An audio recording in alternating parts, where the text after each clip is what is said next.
Para algunos investigadores, Mateo realizó un resumen de las enseñanzas de Jesús en los capítulos 5 al 7 del documento que lleva su nombre. El capítulo 5 inicia con esas sentencias tan estimadas conocidas como las bienaventuranzas, cuya pretensión es que vivamos felices, bienaventurados, al estilo de la vida del reino, que en nada se parece a la manera del mundo que no conoce a Dios. Oremos. Padre, tú siempre has tenido interés en comunicarte con el ser humano y cuando Jesús vino, quiso enseñarnos la ética del reino, la conducta mejor que tú quieres que observemos aquí como tus representantes, porque somos cristianos, somos la parte humana en donde puedes tú mostrarte a la humanidad. Gracias, Señor, por este código de ética cristiana. O, de otra manera, por esta forma de vivir para los humanos aquí en la tierra que somos tus hijos. Gracias, Señor, en el nombre de Jesús. Amén. Bueno, vamos ahora a Lucas 6, de los versículos 20 al 23. Mateo 5, del 1 al 12. Aunque ya vimos que el sermón todo está desde el capítulo 5 hasta el capítulo 7. La iglesia de Jesucristo nace en el seno judío. Cuando Jesús se decide por los que serán alumnos en el curso que acaba de iniciar, piensa en sus hermanos de nacionalidad. Todos ellos fueron judíos. En Mateo 4:17 leemos el anuncio de Jesús. El reino de los cielos se ha acercado. La pregunta obligada era, ¿qué necesito hacer para ser parte del reino? Con sus enseñanzas, Jesús dijo, sin decir expresamente, las siguientes verdades. En el reino de Dios, las cosas no son como en los reinos terrenales, pues en el reino de Dios debían buscar beneficios y recompensas muy distintas de los que los fariseos y publicanos estaban buscando, como fama, fortuna, popularidad, reconocimiento, privilegios, recompensas. En el reino de Dios, felicidad es esperanza y gozo, independientemente de las circunstancias externas. Por eso, si queremos esa felicidad que Dios ofrece, debemos seguir a Jesús a cualquier costo. Es diferente el concepto. Los capítulos 5, 6 y 7 de Mateo se conocen como el Sermón del Monte, porque Jesús lo pronunció en una colina cercana a Capernaum. Presentaba un desafío a los religiosos de ese momento, pues llamaba a regresar al mensaje de los profetas del Antiguo Testamento, que como Jesús enseñaban que la obediencia de corazón es más importante que la obediencia simple en lo que dice la ley. Hay más de una forma de entender estas bienaventuranzas, como una lista de normas de conducta para los creyentes. Incluye a los discípulos y servidores. Confrontan los principios y valores del reino. El reino es eterno. Con los principios y valores terrenales, lo que es temporal. Comparan la fe de las autoridades religiosas de ese tiempo, fariseos, saduceos, con la fe que Cristo enseña, porque la vive, porque la experimenta.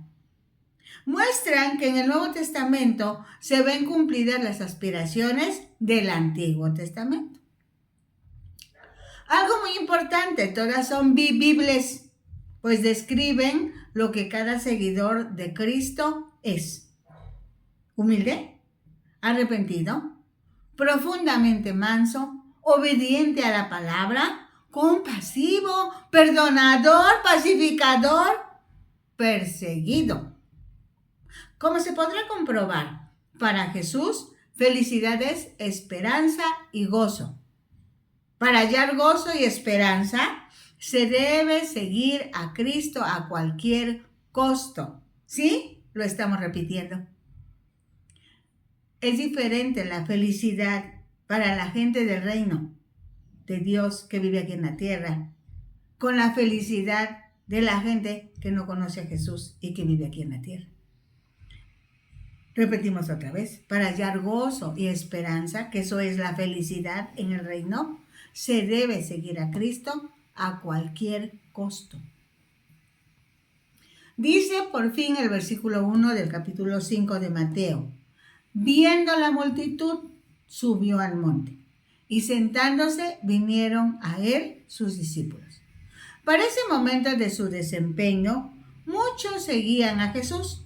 Todas las personas hablaban de Jesús. Y por supuesto, cuando llegaba a una aldea, comunidad o ciudad, querían verlo.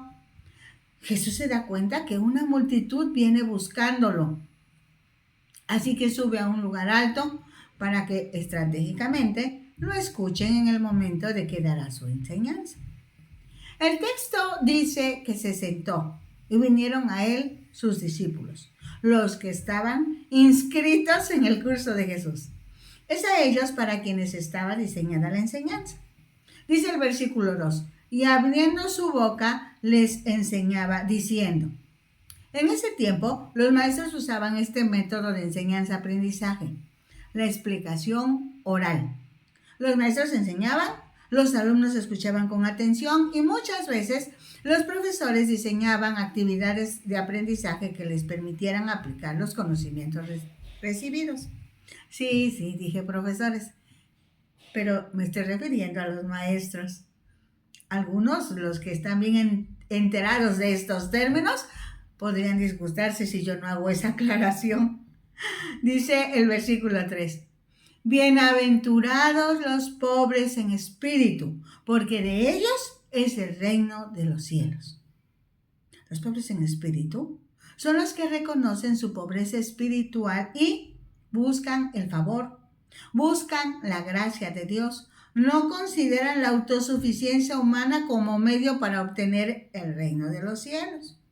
Desde el principio de la enseñanza queda claro que los seres humanos no tenemos los recursos espirituales en nosotros mismos para poner en práctica las enseñanzas de Jesús. El porqué de la felicidad de los pobres en espíritu es que desde ese momento el reino de los cielos les pertenece, de ellos es. Han hallado gracia delante de Dios, ahora vivirán eternamente con Dios, en Dios. Lucas lo dice así, en Lucas 6:20. Y alzando los ojos hacia sus discípulos decía, bienaventurados vosotros los pobres, porque vuestro es el reino de Dios. Mateo 5:4 sigue diciendo, bienaventurados los que lloran, porque ellos recibirán consolación. Ese llanto se refiere al dolor que experimentan los seres humanos cuando entienden la crueldad del pecado y al mismo tiempo experimentan el arrepentimiento. O sea, cambian su manera de pensar. Por eso vuelven a Dios, quien los consuela y los integra, si se puede decir, los reintegra al reino. El versículo 5 de Mateo 5 dice, bienaventurados los mansos, porque ellos recibirán la tierra por heredad. Mansedumbre tiene que ver con la fe. Esto es, confiar en que Dios ganará la batalla a su manera y en su tiempo. Manso lleva la idea de humildad y autodisciplina. Es fortaleza sujeta a control. No significa debilidad. El punto principal de los mansos es su absoluta fe y confianza en Dios. Acuden a Dios siempre en busca de ayuda, dirección, capacitación. Por eso, estando en la tierra todavía, experimentan el reino de Dios y todas sus bendiciones. Esto último significa heredar la tierra. El versículo 6 del capítulo 5 de Mateo se lee así. Bienaventurados los que tienen hambre y sed de justicia, porque ellos serán saciados. En este contexto, justicia significa obediencia a la palabra de Dios. También podemos decir, justicia es cumplir la voluntad de Dios que está escrita en la palabra. Entonces, hambre y sed de justicia es desear con todas las fuerzas hacer en todo la voluntad de Dios. Cuando, ayudados por el Espíritu Santo, podamos entender y vivir de acuerdo a la voluntad de Dios, tendremos una relación familiar con Dios. Por ello, disfrutaremos ser el templo, el lugar de adoración para Dios naturalmente. Al sentirnos satisfechos con la presencia y el favor de Dios, seremos felices y seremos fieles a Dios. Lucas lo dice así en el capítulo 6, versículo 21. Bienaventurados los que ahora tenéis hambre, porque seréis saciados. Bienaventurados los que ahora lloráis, porque reiréis. El versículo 7 de Mateo 5 dice, bienaventurados los misericordiosos, porque ellos alcanzarán misericordia. Los misericordiosos son los que sienten dolor, compasión para con otros, sobre todo para con los que sufren, ya de pecado o de pesar, y con ternura anhelan hacer menos sus sufrimientos. Los misericordiosos abundan en buenas obras y en empeños para hacer bien a otros. Aquí se aplica la ley de la siembra y la cosecha. Si alguien es misericordioso, si ayuda a los que sufren por alguna razón, si siembra misericordia, segurísimamente cosechará misericordia. El favor de Dios estará a su disposición. El versículo 8 de Mateo 5 dice, bienaventurados los de limpio corazón, porque ellos verán a Dios. La palabra del griego que se traduce como limpio quiere decir sin mancha, puro, limpio, sin contaminación, y describe limpieza física, pureza ceremonial y moral. Todo eso quiere decir limpio. Los de limpio corazón son los que deciden tener el corazón y la conciencia libres de ofensa y en servir a Dios con el espíritu y el hombre interior. A los que tomen esa decisión, Dios se mostrará a ellos. Le podrán ver aquí, ahora y por la eternidad. Dice el versículo 9 de Mateo 5. Bienaventurados los pacificadores, porque ellos serán llamados hijos de Dios. Del griego, la palabra que se tradujo como pacificador significa hacedor de paz. Es alguien que restaura la paz mediante la fortaleza a través de la reconciliación. Quiere decir que ya existe un conflicto y la necesidad es restablecer la paz. Alguien sabe que no solo cómo resolver el conflicto, sino cómo producir un cambio duradero. Habla de hijos adultos, hombre y mujer maduros, experimentados en la relación con Dios, en la vida aquí en la tierra, pero con una relación familiar de padre a hijo, de hijo a padre. Dice el versículo 10 de Mateo 5, bienaventurados los que padecen persecución por causa de la justicia, porque de ellos es el reino de los cielos. Dijimos que justicia es igual a obediencia. Obediencia a la palabra de Dios que está en la Biblia. Entonces, los que padecen persecución, burlas, desprecios por obedecer la palabra, deben sentirse felices, pues en ellos se están reproduciendo las experiencias que vivió el mismo Señor Jesús, quien resucitó de entre los muertos y Dios le dio la máxima autoridad, llevándolo al lado en su trono de gloria. Así hará con los ciudadanos del reino. La Biblia dice que Jesús los presentará delante de su Padre y de los ángeles, pues de ellos también es el reino de los cielos. Mateo 5:11 dice, bienaventurados sois cuando por mi causa os vituperen y os persigan y digan toda clase de mal contra vosotros, mintiendo. Lucas lo expresa así en Lucas 6:22. Bienaventurados seréis cuando los hombres os aborrezcan y cuando os aparten de sí y os vituperen y desechen vuestro nombre como malo por causa del Hijo del Hombre. Gozaos y alegraos, porque vuestro galardón es grande en los cielos, porque así persiguieron a los profetas que fueron antes de vosotros. Esto también lo escribió Lucas en el 6:23. Gozaos en aquel día y alegraos, porque aquí vuestro galardón es grande en los cielos, porque así hacían sus padres con los profetas. Es necesario destacar que Jesús dijo claramente lo que les sucedería a los que decidieran seguirle. Pues no vino para hacer la vida fácil, sino para hacer a la gente grande, digna representante del reino. Así que ser cristiano es ser feliz. Pero eso no quiere decir que no tengamos complicaciones. Solo para hacer algunas menciones en el área de albañilería. ¿Qué harían los cristianos de ese tiempo si los llamaban para construir un templo pagano? ¿Qué pasaba si se negaban a trabajar? A propósito, ¿qué pasa hoy en una situación parecida? Socialmente hablando, la mayoría de las fiestas se celebraban en el templo de algún dios. En la mayoría de las fiestas a ese dios le ofrecían animales de los que una parte se quemaba en los altares, otra parte quedaba para los sacerdotes, otra parte se devolvía al que había traído el animal como ofrenda. De hecho, eso se hacía en Israel. Pero después del sacrificio de Jesús ya no había ofrendas de ese tipo. Hasta hoy, muchas fiestas en las comunidades no pueden ser compartidas por los cristianos. Entonces, era probable que los cristianos no tuvieran vida social.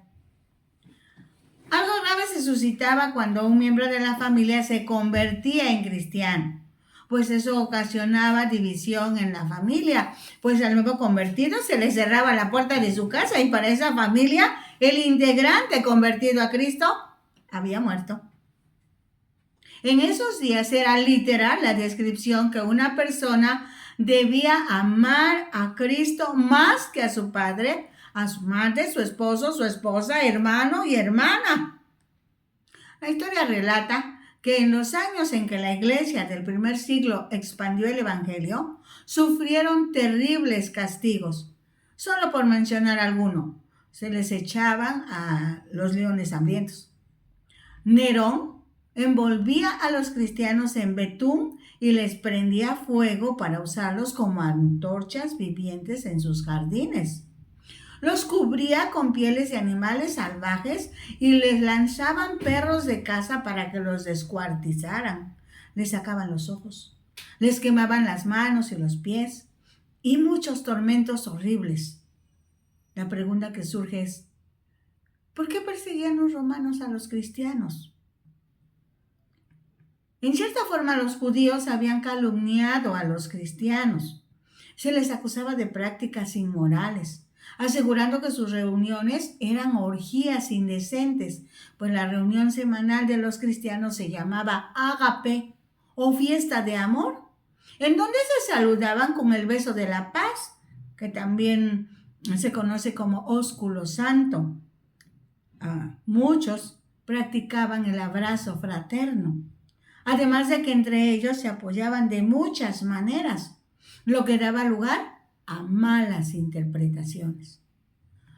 Culturalmente, el emperador romano encarnaba la personificación de Roma, así que llegó a considerársele un dios. Se le daban honores y se levantaron templos. Una vez al año, todas las personas tenían que presentarse y quemar incienso a la divinidad del César y decir, César es Señor, o César es Curios, que traducido se lee César es Señor. Y esto precisamente es lo que los cristianos se negaban a hacer. Para ellos, Jesucristo era el único Señor y no le darían a ningún ser humano ese título que pertenecía únicamente a Cristo. El resultado fue que quien no aceptaba que César era Señor quedaba fuera de la ley, por así decirlo, El único error de los cristianos era que colocaban a Cristo por encima del César, y por esa lealtad murieron los cristianos a millares y fueron torturados por causa de la exclusiva supremacía de Jesucristo. Hasta hoy, si alguno sufre por causa de creer en Cristo como su Salvador y Señor, es bienaventurado. Debe considerarse bienaventurado. Le debe dar eso mucha alegría y mucha felicidad. Así que las bienaventuranzas describen el carácter esencial de los ciudadanos del reino. ¿Lo repito? Las bienaventuranzas describen el carácter esencial de los ciudadanos del reino. ¿Quieres saber cómo debe vivir un ciudadano del reino? Vuelve a repasar las bienaventuranzas. Enseguida encontramos las metáforas de sal y luz, que indican la influencia de los cristianos sobre la sociedad secular a medida que se ponen en contacto con ella. Metáfora es una comparación entre dos cosas que no están relacionadas de otro modo. En una metáfora, las cualidades de una cosa son trasladadas a otra, figurativamente hablando. La sal es un producto común que se usa cotidianamente en la cocina. Tiene muchas aplicaciones: sazonar, dar sabor, conservar, como la carne salada. No sé si algunos de ustedes la conozcan, la consuman, la disfruten.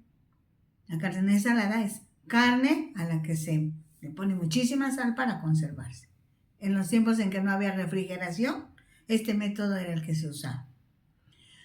En los tiempos de Jesús, la sal se identificaba con la pureza, seguramente por su blancura resplandeciente. De hecho, los hombres la tomaron como digna de ser utilizada en las ofrendas ofrecidas a los dioses. Los judíos también ofrecían sal en sus ofrendas de animales.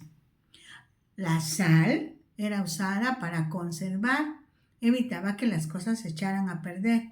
La sal detenía la putrefacción.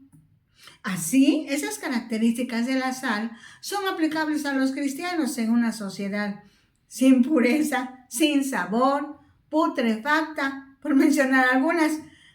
En un mundo ansioso, el cristiano es la única persona que se mantiene serena.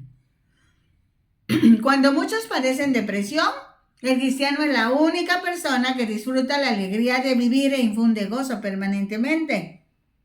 Cuando el pecado rodea y acecha, el cristiano mantiene su nivel moral y espiritual que sostiene a la sociedad para una convivencia sana, amorosa. Es interesante. Si tienes esas características de los bienaventurados, ahora vas a impactar a la sociedad. Y Jesús usó esta metáfora. Así como los usos y la presión de la presencia de la sal van a hacer efecto en la cocina y en los alimentos que van a nutrir a la gente, así los cristianos tienen ese efecto en la sociedad. Mateo 5:13 tiene otra metáfora. Dice, Mateo 5:13 dice, vosotros sois la sal de la tierra. Pero si la sal se desvaneciere, ¿con qué será salada? No sirve más para nada, sino para ser echada afuera y hollada por los hombres. En los tiempos de Jesús y todavía en algunos lugares de Palestina, los hornos ordinarios están fuera de la casa y se construyen en piedra sobre una base de azulejos para que se conserve el calor. Se pone una capa de sal debajo del suelo del azulejo. Después de un tiempo, la sal se descompone. Se levantan los azulejos, se retira la sal y se esparce en el camino a la puerta del horno. Se tira porque ha perdido su poder para calentar los azulejos. Todo el Nuevo Testamento conserva la idea de que el desastre se da por la inutilidad. O sea, si no le damos a la vida la pureza, el poder antiséptico y la luminosidad que Dios espera que compartamos, no estamos cumpliendo nuestro cometido y vamos al desastre. Ahora sabes por qué la sociedad está así. Porque nosotros, la iglesia, hemos perdido nuestra eficiencia. Dice el versículo 14 de Mateo 5, vosotros sois la sal del mundo. Una ciudad asentada sobre un monte no se puede esconder. Ni se enciende una luz y se pone debajo de un almud, sino sobre el candelero y alumbra a todos los que están en casa. Así alumbre vuestra luz delante de los hombres para que vean vuestras buenas obras y glorifiquen a vuestro Padre que está en los cielos. La expresión buenas obras es muy importante, pues en griego, que es el idioma en que se escribió el Nuevo Testamento, hay dos palabras para bueno o buena. Una palabra que simplemente define la calidad de una cosa como buena y otra palabra que quiere decir que una cosa es no solo buena, sino también hermosa y atractiva. Esa es la palabra kalos. De ahí afirmamos, las buenas obras del cristianismo no solo tienen que ser buenas, sino también atractivas. La bondad cristiana siempre provocará una cierta atracción, un cierto encanto, pero el cristiano siempre dará gloria a Dios, pues todo lo que hace es para el Señor y no para los hombres. ¿Quieren que lo repitamos también? Las buenas obras del cristiano no solo tienen que ser buenas, sino también atractivas. La bondad cristiana siempre provocará una cierta atracción, un cierto encanto, pero el cristiano siempre dará gloria a Dios, pues todo lo que hace es para el Señor y no para los hombres. Dice el versículo 17. No penséis que he venido para abrogar la ley o los profetas. No he venido para abrogar, sino para cumplir. Porque de cierto os digo que hasta que pasen el cielo y la tierra, ni una jota ni una tilde pasará de la ley hasta que todo se haya cumplido.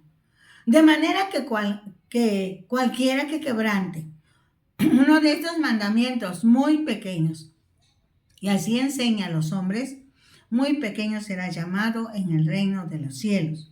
Mas cualquiera que los haga y los enseñe, este será llamado grande en el reino de los cielos. Porque os digo que si vuestra justicia no fuere mayor que la de los escribas y los fariseos, no entraréis en el reino de los cielos. Con estas palabras, Jesús quiso decir que hay una fuerte relación entre el pasado y el presente, pues el presente crece del pasado. Necesitaban conocer la diferencia entre bien y mal. Las personas debían comprobar su incapacidad como humanos para cumplir las demandas de la ley, responder a los mandamientos de Dios. Tenían que descubrir el resultado del pecado, experimentar la indignidad y la incapacidad.